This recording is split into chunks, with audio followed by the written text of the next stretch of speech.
Hello friends, I welcome you all to my YouTube channel CA Rahul Agarwal classes. Friends, हम लोग class 11 के accounts का depreciation chapter पढ़ रहे थे। मैंने आप लोगों को लास्ट क्लास में असेट से रिलेटेड जो एक्सपेंस होते हैं उसका क्या ट्रीटमेंट होता है वो डिस्कस कराया था। आज की क्लास में हम लोग समझेंगे जब असेट का कोई पार्ट बिकता है तो उसको कैसे ट्रीट करते हैं। ठीक है, तो प्लीज़ आप लोग वीडियो को लाइक, चैनल को सब्सक्राइब और अपने फ्रेंड्स के साथ शेयर जरूर कर दीजिएगा। चलिए देखिए, शुरू करते हैं। क्या होता है, कई बार कोई जो असेट होती है वो कई उसके पार्ट्स होते हैं, उसको मिलाकर बनती है। तो अगर उसका कोई एक पार्ट खराब हो गया तो जरूरी नहीं है कि पूरी मशीन बेकार हो गई या पूरी असेट बेकार हो गई, आप वो वाला पार्ट जो है रिप्लेस कर सकते हो। ठीक है, मैं एक घर का ही एग्जांपल दूं। हमारा एक पूरा डाइनिंग सेट होता है कि जिसमें डाइनिंग टेबल होगी और चेयर्स होती है 5-6।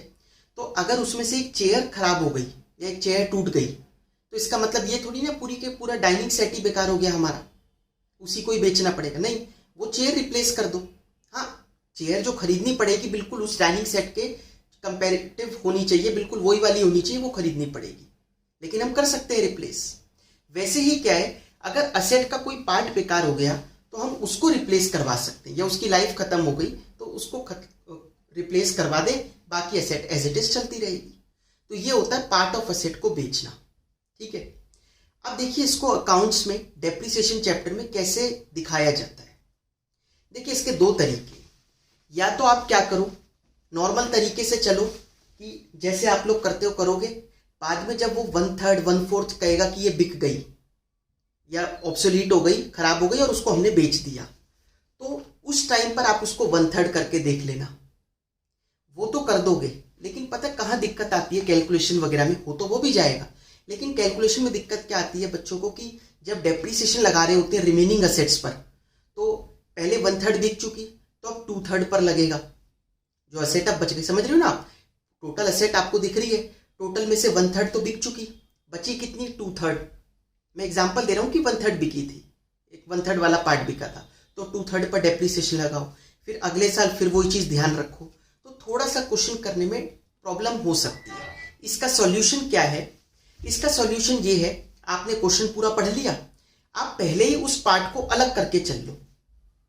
आप ये मान लो, जैसे क्वेश्चन कहता है 1 लाख की एसेट है, मैंने उसका 1/4 आगे चलकर बेचा है, क्वेश्चन तो पूरा पढ़ ही लेंगे हम। तो 1/4 अगर आगे बिक रहा है, 1 लाख का 1/4 होता है 25,000 रुपए, तो आप 25 को अलग कर लो, 75 को अलग कर लो पहले से ही। ऐसे मान के चल रहे हो आप 2 असेट खरीद रहे हो, एक 25 की एक 75 की, तो कैलकुलेशन वैसे ही होगी नॉर्मल तरीके से जैसे पहले क्लासेस में हमने जो असेट अकाउंट बनाया था। फिर तो कुछ हुआ ही नहीं पार्ट का, मतलब समझ में आ गया। तो ये सॉल्यूशन ज्यादा बेटर लगता है इसको करने का, अदरवाइज हो तो पहले वाले तरीके से भी सकता ही है। तो आप लोग देखिए बुक में क्वेश्चन नंबर 11 टीएस ग्रेवाल में से, a company whose accounting year, देखिए हो सकता है किसी की बुक पुरानी हो तो 11th ना हो, आगे पीछे हो सकता है question. A company whose accounting year is a financial year purchased on 1 July 19, machine costing rupees 30,000 रुपए। 1 जुलाई 2019 को उन्होंने मशीन खरीदी कितने की, 30,000 रुपए की। It further purchased machine on 1 January 2020 costing rupees 20,000। एक और मशीन खरीदी उन्होंने 1 जनवरी 2020 को कितने की, 20,000 रुपए की। क्वेश्चन ने स्टार्टिंग में कहा था अकाउंटिंग ईयर फाइनेंशियल ईयर है, मतलब क्या है, अप्रैल से लेकर मार्च तक चलता है। पहली एसेट इन्होंने खरीदी 1 जुलाई 19 को, अगली कब खरीदी, 1 जनवरी 2020 को।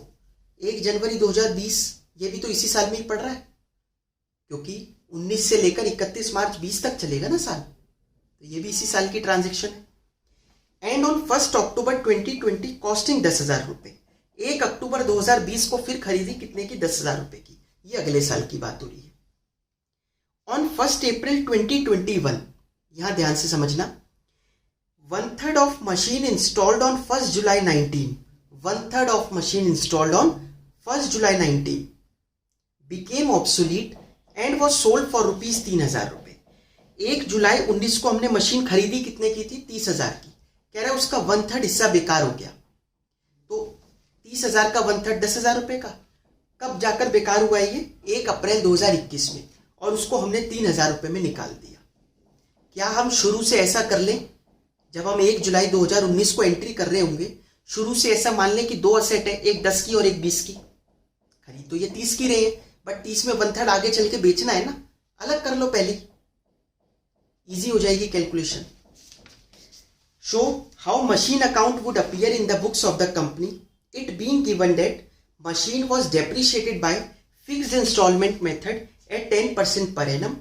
What would be the value of machine on 1st April 2021? 1 अप्रैल 22 को 1 अप्रैल 22 को क्या वैल्यू होगी असेट की, ये बताइए। तो आइए शुरू करते हैं क्वेश्चन को। पहली ट्रांजेक्शन 2019 को दे रखी है हमारे को 1 जुलाई। हम शुरू से ही इसको अलग करके चल लेते हैं कि दो असेट खरीद रहे हैं, एक 10,000 की और एक 20,000 की, तो टोटल हो गए 30,000।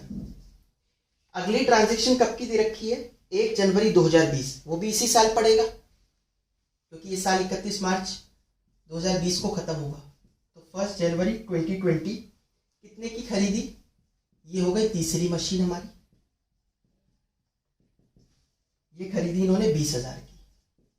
अगली ट्रांजैक्शन कब की दे रखी है? 1 अक्टूबर 20, वो अभी नहीं आएगा, पहले तो ये साल क्लोज होगा और साल क्लोज करने के पहले आपको डेप्रीसिएशन लगाना होगा एट द ईयर एंड, जितनी भी असेट अवेलेबल है उस पर। तो 2020 31 मार्च लगाइए बाय डेप्रीसिएशन फर्स्ट पर। 10,000 की थी, 10% डेप्रीसिएशन है। देखिए 10,000 इंटू 10% कितने महीने का लगेगा? 9 महीने का। जुलाई से लेकर मार्च तक 9 महीने हो गए ना, ये हो गया 750 रुपये। सेकेंड, अब ये 10,000 थी, ये 20,000 उसी दिन खरीदी है, तो दुगना ही होगा ना डेप्रिसिएशन। आप निकाल के देख लो, वरना 20,000 इंटू 10/100 इंटू 9/12, उसका मल्टीप्लाई 2 ही तो होगा जब वो डबल है। तो हमने ही तो दोनों को ब्रेक किया था।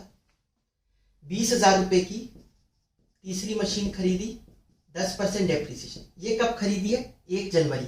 तो 1 जनवरी से मार्च कितने महीने हो गए? 3 महीने। 3 महीने का डेप्रिसिएशन लगा दो इस पे,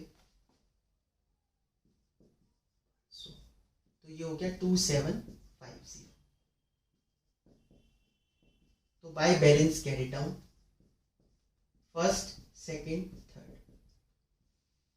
10,000 में 750, देखिए 10,000 साल के शुरू में थी, 750 साल भर में डेप्रिशिएट हो गई, कम हो गई, तो कम करके लिख दो 9250। मैंने आप लोगों को बताया था कि हम लोग इस चैप्टर में एक एक का अलग अलग बैलेंस निकालते हैं, एक साथ नहीं कि बैलेंस सीडी।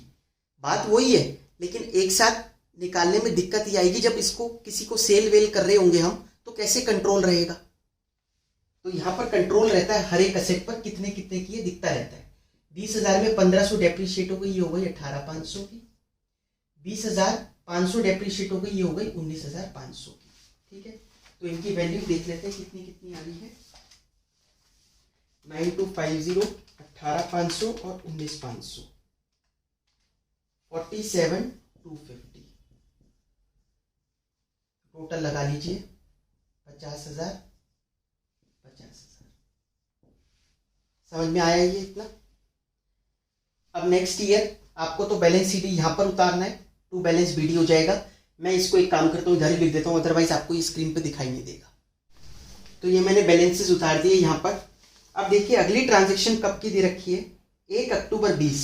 1 अक्टूबर 20 इसी साल में फॉल करेगा, तो 1 अक्टूबर 20 को एक और मशीन खरीद ली इन्होंने, तो टू बैंक अकाउंट 4th हो गई है। कितने की आई? 10,000 रुपये की। अब क्वेश्चन कहता है इन्होंने 1 अप्रैल 2021 को तीसरी जो 1/3 ऑफ द मशीन है वो बेच दी थी। 1/3 हमने कौन सी बना रखी है? Machine number 1। हमने मशीन नंबर 1 10,000 रुपये की ले ली थी ना, तो हमारे लिए तो मशीन 1 बिक रही है। कब बिक रही है वो? 1 अप्रैल 21 को। पहले इस साल तो वो फॉल ही नहीं कर रही, ये साल कब खत्म हो जाएगा? 31 मार्च 21 को, तो पहले इस साल को क्लोज कर लेते हैं। तो 2021 31 मार्च लगाइए बाय डेप्रिसिएशन फर्स्ट पर। अब देखिए फर्स्ट मशीन कितने की थी? 10,000 रुपये की, तो 10,000 पर 10% सीधा लगा दें 1,000 रुपये। अब कोई महीनों के हिसाब से तो लगाना नहीं, अब तो पूरे साल ही हमारे पास थी ना सेट, पूरे साल का लगा दो। सेकंड थी 20,000 की, 20,000 का 10% 2,000 रुपये, थर्ड कितने की थी? थर्ड 20,000 की थी, फिर से है ना, हाँ, तो 2,000 रुपये। फोर्थ अभी आई है, इसी साल आई है, फोर्थ पर ध्यान से लगाना। 10,000 का 10% अक्टूबर से लेकर मार्च, 6 महीने का, तो 1,000 का आधा हो गया 500 रुपये, 5,500 rupees. 31 March by balance carry down, first, second, third, fourth. 9250 में 1,000 रुपये गए, 8250। 18,500 में 2,000, 16,500। 19,500 में से 2,000 कम हो गई तो 17,500। 10,000 की खरीदी थी, 500 डेप्रीशिएट हो गई तो 9,500। ठीक है, 8250 प्लस 16,500 प्लस 17,500 प्लस 9,500, तो ये हो गई 5,1750 की। टोटल कर लेते हैं इनका, 57,250। टोटल अगर मैच नहीं कर रहा इसका मतलब हमने कहीं ना कहीं मिस्टेक कर दी। ठीक है, मैच हो गया, तो ये हमारा हो गया 20-21। अब शुरू करते हैं 21-22। इन बैलेंसेस को आप नीचे इधर उतार लो, 2021 1 अप्रैल, मैं इसको उधर उतार लेता हूँ। ठीक है, तो ये मैंने बैलेंसेस उतार लिए। अब क्वेश्चन कहता है 1 अप्रैल 21 को इन्होंने 1/3 मशीन, 1/3 हमारे लिए फर्स्ट है, तो पहली मशीन इन्होंने बेच दी कितने में? 3,000 में। देखिए इन्होंने बेची 1 अप्रैल 21 को ही है, बिल्कुल साल शुरू होते ही पहले दिन, तो क्वेश्चन थोड़ा सिंपल हो गया। अगर ये 1 मई को बेचते तो 1 मई को क्या करते हम? अभी तो 1 अप्रैल पे खड़े, 1 महीने और चला इस साल, 1 महीने का डेप्रीसिएशन लगाते, लिखते बाय डेप्रीसिएशन। ठीक है, कितने पर? 10,000 की थी, 10,000 इंटू 10/100 इंटू 1/12 वैल्यू लिखते। 8250 में से उसको माइनस करते, तब निकल के आती 1 मई की बुक वैल्यू। मैंने आपको बता रखा है जब भी असेट सेल होती है तो जिस दिन सेल हो रही है उस दिन की बुक वैल्यू चेक करनी है। तो पहले बुक वैल्यू पे पहुंचे तो, बट इस केस में तो ऑटोमेटिकली आप पहुंचे हुए हो। इसमें तो बुक वैल्यू इस दिन कितनी है? 8250, इसी दिन बेच दी। कितने में? 3,000 में। यहां खरीदते इधर बेचेंगे, 2021 1 अप्रैल इसी दिन बेचिए ना, तो बाय बैंक अकाउंट कौन सी वाली? फर्स्ट, 3,000 में बिक गई। 8250 की चीज 3,000 में बिक रही है, प्रॉफिट या लॉस? लॉस आएगा ऑब्वियसली। कितने का लॉस है? 5250 का, तो लॉस इधर आता है by profit and loss account, bracket में लिख सकते हो आप लॉस 5250। समझ में आया? प्रॉफिट आता तो 2 P&L अकाउंट लिखते हैं 5250। ये हमने असेट बेच दी। अब क्वेश्चन में और कोई ट्रांजेक्शन दे रखी है क्या? और कुछ नहीं दे रखा, बस साल को क्लोज करते हैं। 1 अप्रैल 21 को शुरू हुआ था तो 2022 31 मार्च को खत्म होएगा, बाय डेप्रीसिएशन लगाइए। अब ध्यान से लगाना जरा डेप्रीसिएशन। अब सेकंड से शुरू होएगा, फर्स्ट तो चली गई हमारे पास से, उस पर थोड़ी ना डेप्रीसिएशन लगाओगे। अब तो सेकंड, थर्ड और फोर्थ पर लगेगा। सेकंड कितने की थी? 20,000 की, उस पर 10% मतलब 2,000। थर्ड 20,000 की थी, उस पर फिर वही 2,000। फोर्थ 10,000 की थी, वो भी पिछले साल ही आई थी, तो उस पर 1,000 रुपये, तो ये 5,000 रुपये डेप्रीसिएशन हो गया। बैलेंस सीडी निकाल लेते हैं, by balance carry down second, third, fourth का। सेकंड 16,500 की थी, 2,000 और डेप्रीशिएट हो गई 14,500। 17,500 की थी, 2,000 और डेप्रीशिएट हो गई 15,500। 9,500 की थी, 1,000 और डेप्रीशिएट हो गई 8,500। ठीक है, तो 14,500 प्लस 15,500 प्लस 8,500 टोटल हो गया 38,500 रुपये। दोनों साइड का टोटल कर लेते हैं।